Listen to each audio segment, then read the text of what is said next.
Hi, David. It is another process builder video. I'm trying to keep these exciting. I know that this is dry content. So thanks for hanging in there with me. This next one that I want to review is opportunity task flow.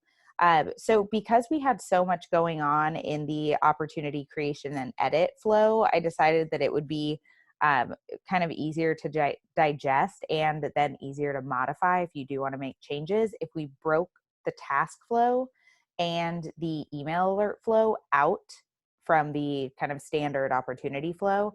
I also suggest breaking the PDF Butler automation out so that if you need to edit something that, for example, is driving tasks, you know exactly where to find it. So I will click in to this process builder. So this is really focused only on creating tasks and then closing tasks when the deal progresses through stages.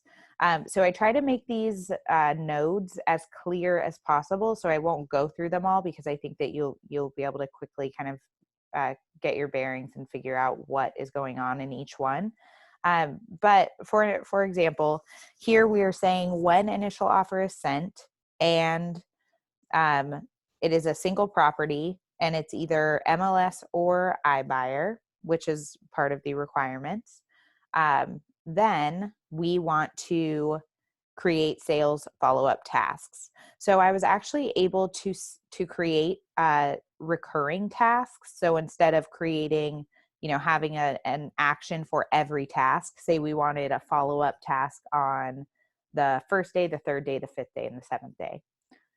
Instead of creating one of these actions for every day, we actually can create a recurring task. So in this detail, you'll be able to see that that I set a recurrence interval for 2 days.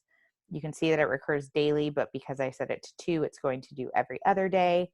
I'm setting the status to open. I get to set the subject. I get to set the deal that it's related to because that is important.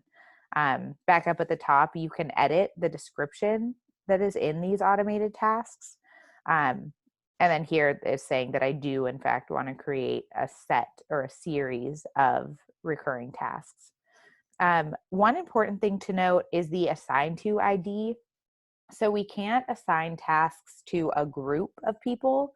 So we want to make sure that we have a single person that we can assign these tasks to, but then everyone can access those tasks and work them as if they are their own. So that's currently how it's set up.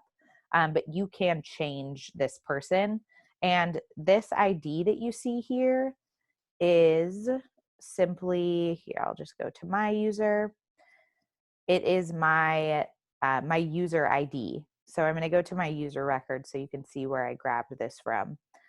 But up here in the URL bar, you will see that there is this long collection of numbers and letters in between 2 percentage signs, and that is a Salesforce ID.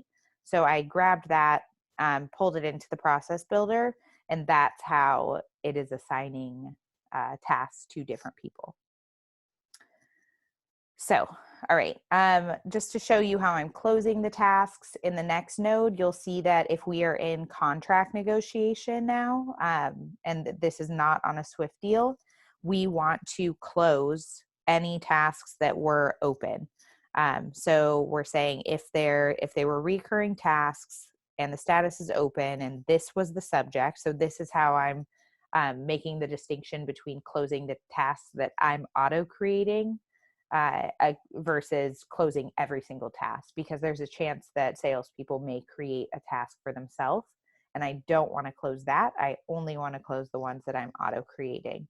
And you can see that if these criteria are met or these conditions are met, I am changing that status to completed on the task.